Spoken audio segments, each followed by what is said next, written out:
Hey guys, PRXBT here. I'm a challenger player on EU West for TFT, and today we're going to continue with the Void Game Tree Guide. If you haven't already seen the first two parts, I suggest you see them. They will help to understand everything and how to end up. Basically, in part one, we covered the full introduction to the Void game tree, as well as many of the openers, what you can be looking for in the early game, and what you need to keep in mind for the end game. In today's video, we'll be focusing about the assassins end game, where you end up with assassins, basically. So this is probably the simplest version of the Void game tree. Assassins are generally the simplest to play in the game, but right now they are very, very powerful as well. They feel very good when I play them, and a lot of high elo players have started to pick assassins up again. Like the rank 1 player on EUS Dark Hydra has been using these quite a bit. I've also been watching some Korean streamers like Jinsu and Portialin, and they are also using assassins quite a bit. And this is the most common build path in the end, basically. So the way you end up here is really quite simple. You have your standard void openers, which were covered in the previous parts, and while you're leveling up, you pick up a bunch of assassins. Rengar will be your main focus. There's two assassin builds that are popular right now. This one is by far the most popular, though there's another one that is emerging. So this one, you have your 4 brawlers and your 3 voids. So you'll have Kha'Zix, Cho'Gath, and Rek'Sai for your 3 void, and then you'll have 2 more brawlers. Warwick is kind of mandatory in this version, because Warwick is necessary to support Rengar. Rengar is your main carry, and the attack speed that Rengar gets from a wild buff, which Warwick provides, is really huge. Using this buff, Rengar, and proper items, Rengar is going to become a very strong carry. You're not very often going to win. This doesn't scale super well into the late game. However, you will very rarely finish outside the top 4. The thing is, like, even if you lose a fight, if you've got Rengar with a Guardian Angel and these items, Rengar will respawn and he's gonna clean up. He's gonna like kill a bunch of people, and usually, even if you lose a fight, you're gonna only lose like a bit of HP because you killed a lot of the other units. Now, it is possible, of course, that you do very well and you also just win a lot of fights, and you can snowball that into a victory by keeping up the early game pressure into the mid and late game. But generally, you'll be getting a top 4 finish. It's not ideal to win games, but it is a very strong comp just to climb the ladder consistently, basically. Now, one of the things you could do is you could, in the early game, be placing your items onto Rengar, because you pick a bunch of Rengars up, but if you happen to come across a lot of Dravens or Jinxes in the late game, you could actually just switch Rengar out. You could just put Jinx in at this point. You could find 2 more brawlers. You could add MF.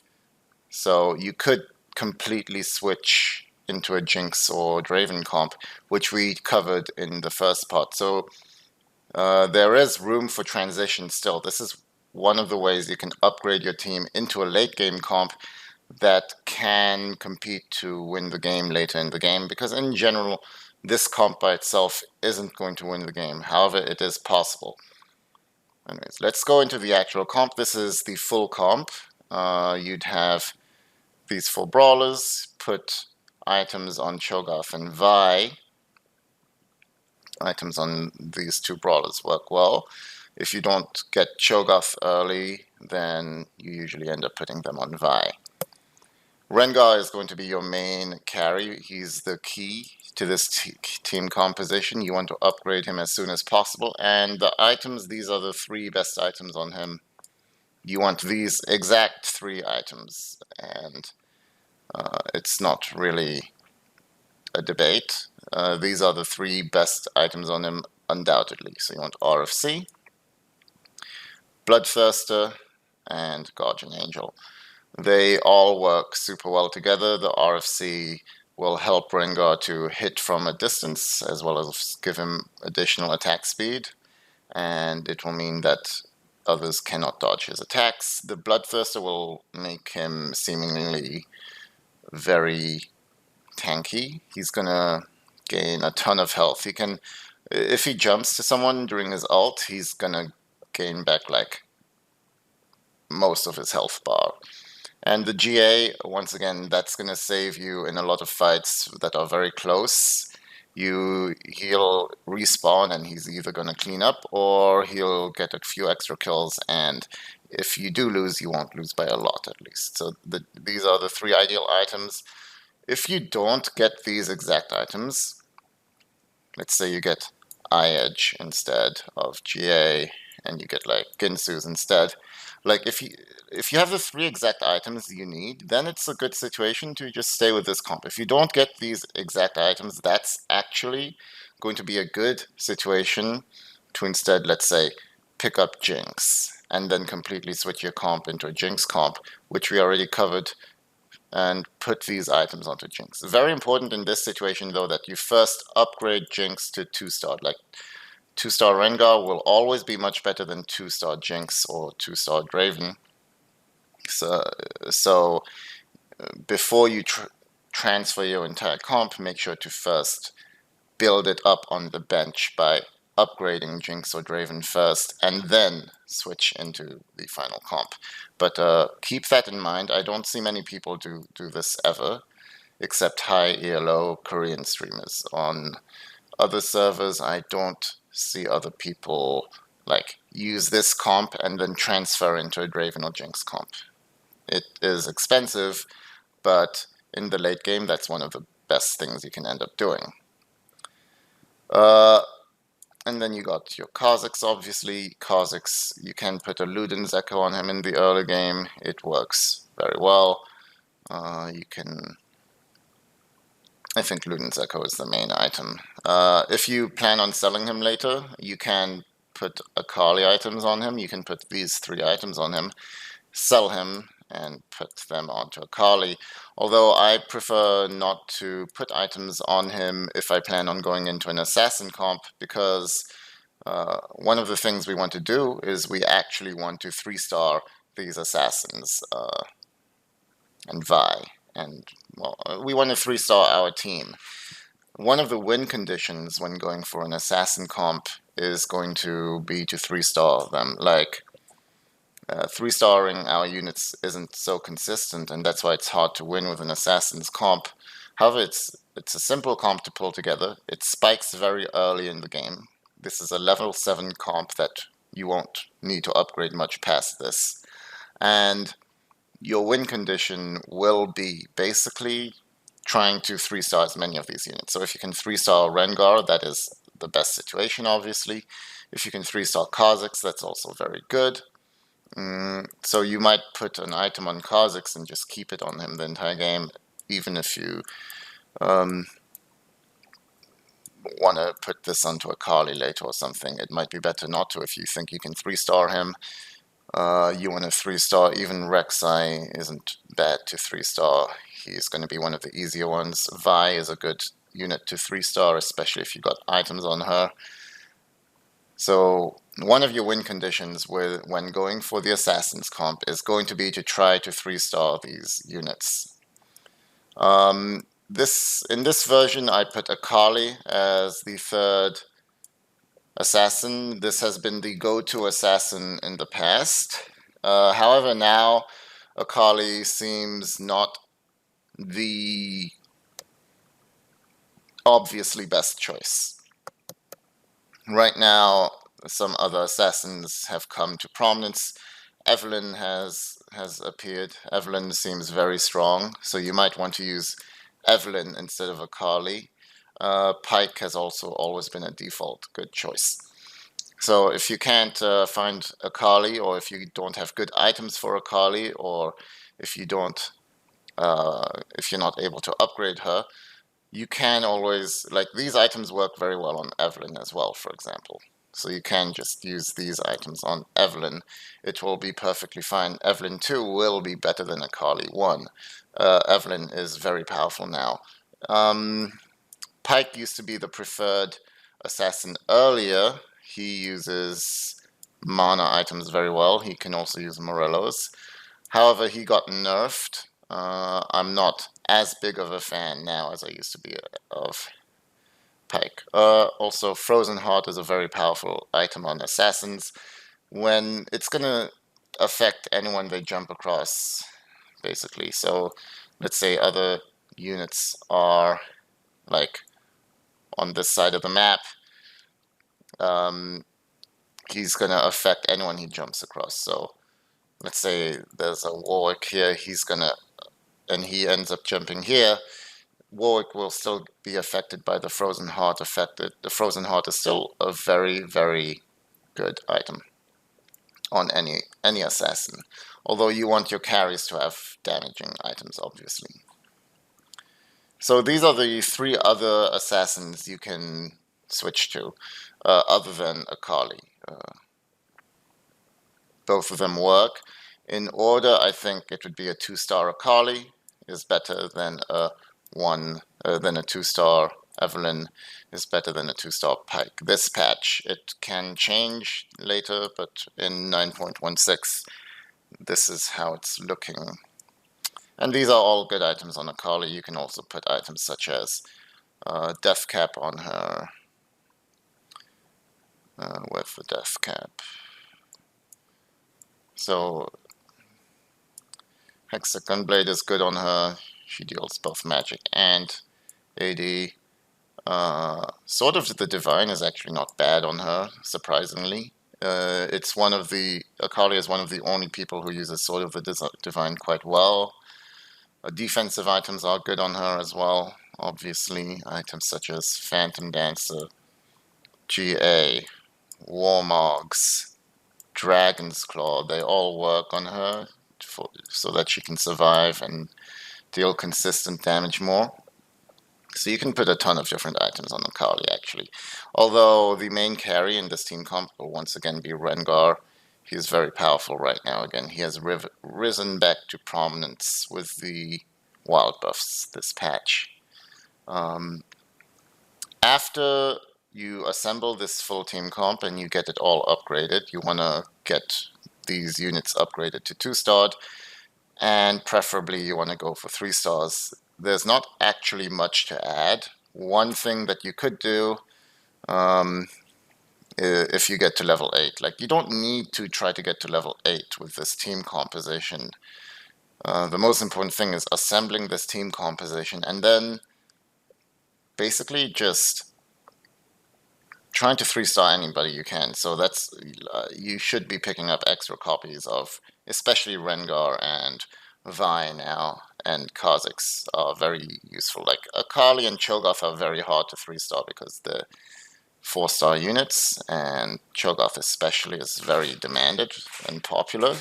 However, Rengar, Vi, Kha'Zix, Rek'Sai, these are all units that would be worth 3-starring, and you will be able to in quite a few of your games. So you want to pick up extra copies of them if possible.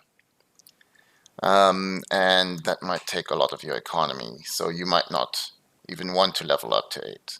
That being said, if you do level up to 8, there's now a new very good option which you can use, and this new option is Jinx. So if you get to level 8, you can bring Jinx in, basically, and this will give you the Hextech bonus with Vi.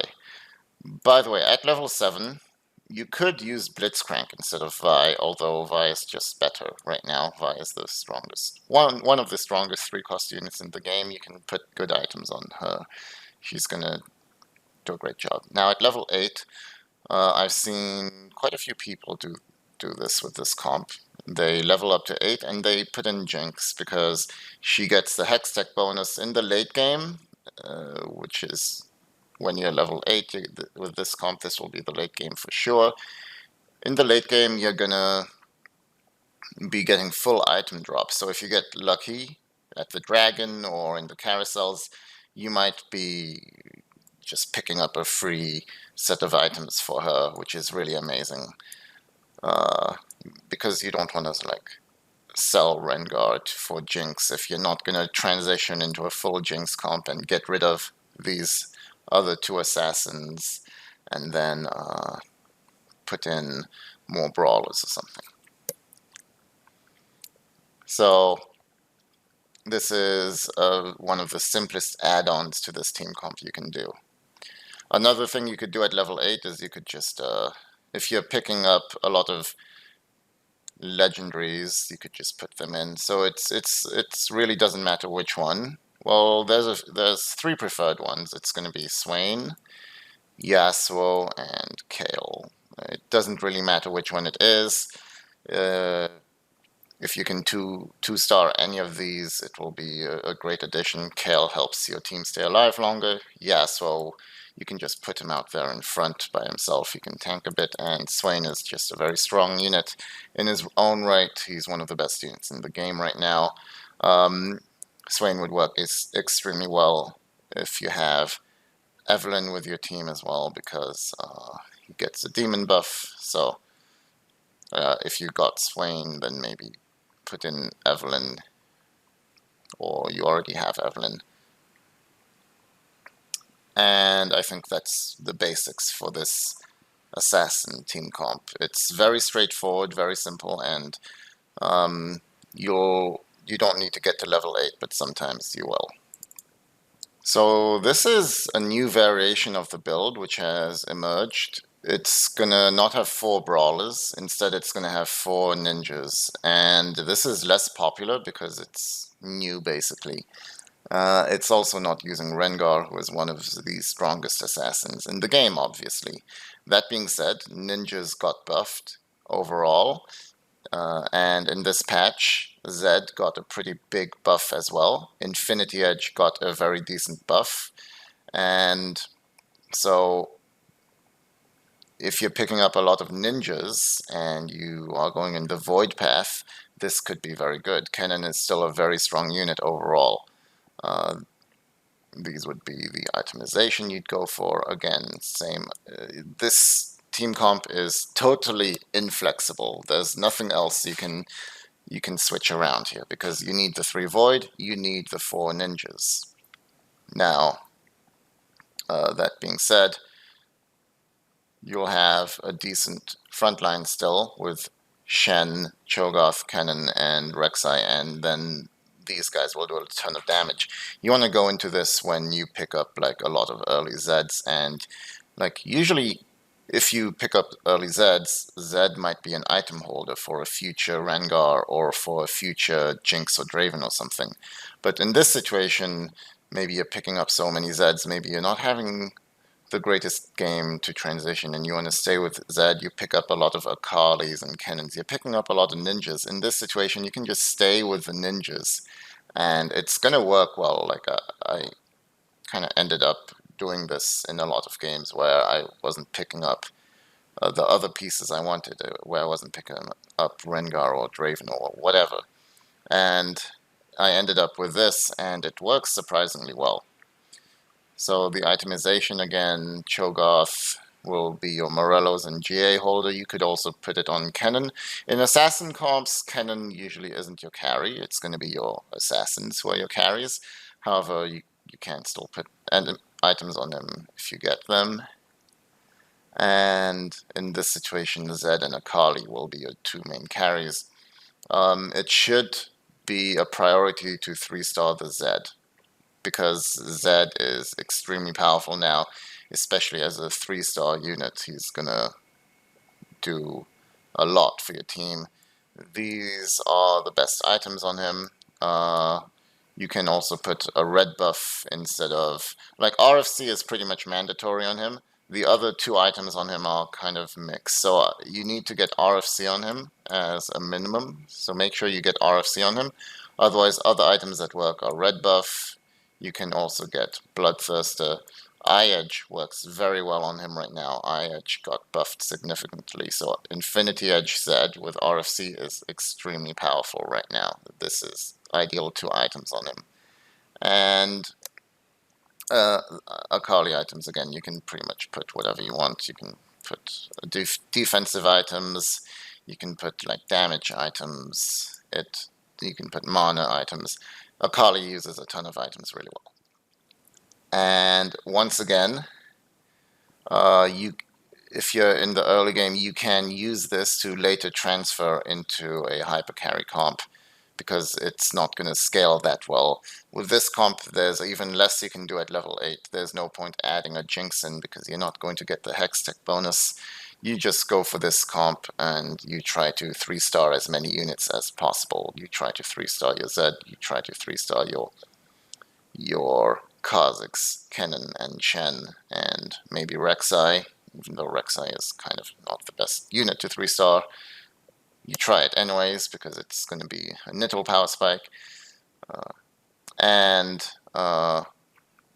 you probably won't 3-star Akali or Cho'Gath, but maybe in some games you're doing very well, you can try. So there's not much to add at level 8 other than adding legendaries. So again, the legendaries you want to add are the other three same ones. You're not too interested in Karthus in this comp. He's not going to get a sorcerer bonus. He's not going to get many items.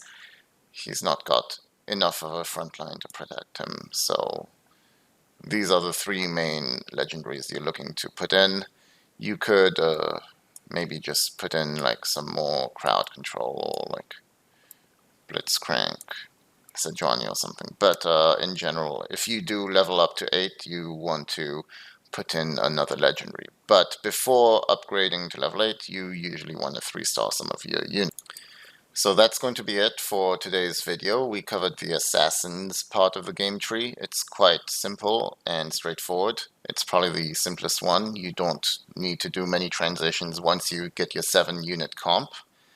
So I'd highly recommend this if you are more of a beginner who doesn't know how to like transition into a full late game comp once you get your 7 units.